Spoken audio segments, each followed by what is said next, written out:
Hey everyone, what's up and welcome back. If you're new here, I'm Liz, and today I am cooking some candied Brussels sprouts. So like you just saw, I held up a package of bacon. I'm going to be cooking this on a pan, well, part of it on a pan in my oven, and the rest I'm going to cut up and I'm going to cook in a saucepan, or like a deep dish skillet. It's the one that I just currently took off my pot rack, off of the door.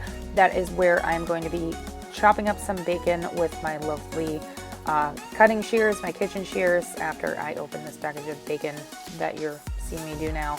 And I put that on that, like, I think it's like a roasting pan. I don't know, but it's got the thing, whatever the specific name for it is, I don't know. Generalized terms I'm using here for my cooking, you know.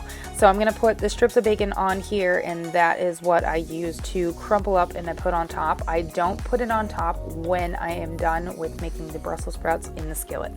I wait until it is almost time, like to eat or whatever, whenever you make it, and then I take the bacon out of a bag that I've had it in, and I just crumple it and I put it right on top. It adds a nice, like, salted just touch when you bite into it. It is fantastic.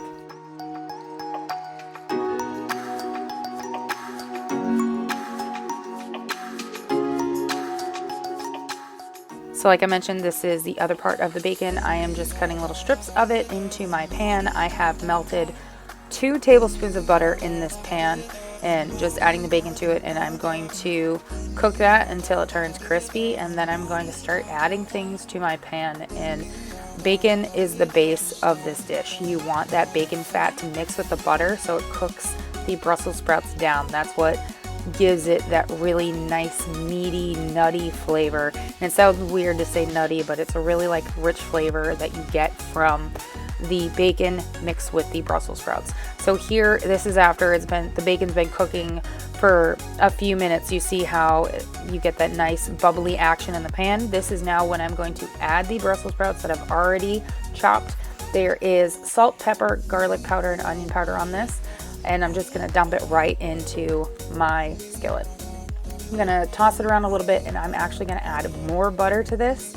Butter in that bacon fat, that is what helps create that nice prequel to something that I'm going to add and a little bit to it, hence why it's candied Brussels sprouts.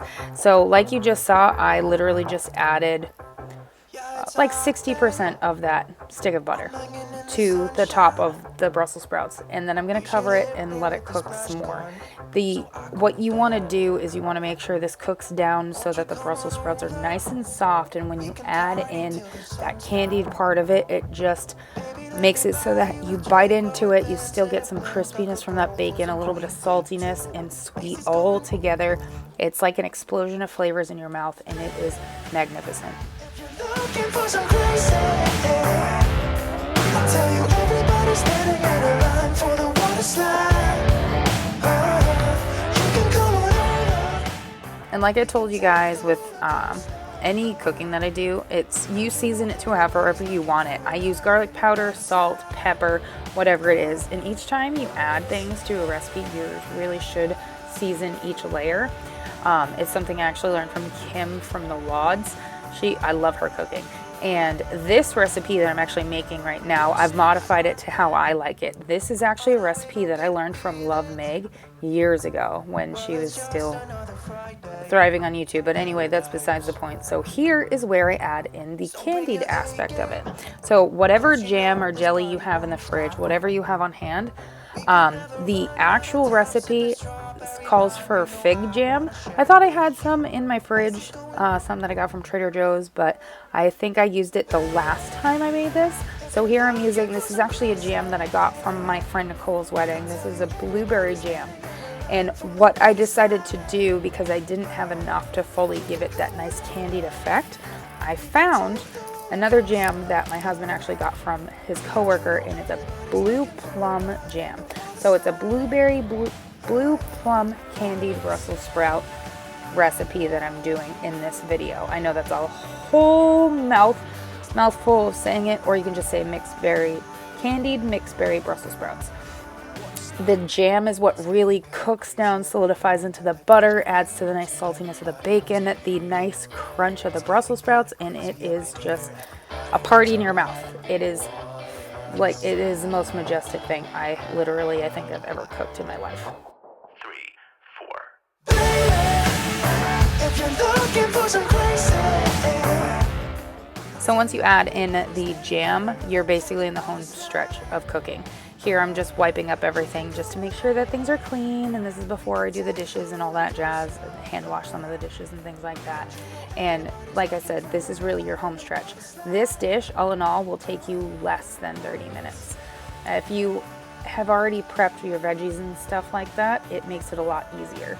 So here I'm just going to transfer my Brussels sprouts into this tiny little pan, and this pretty much is going to sum up the rest of this video.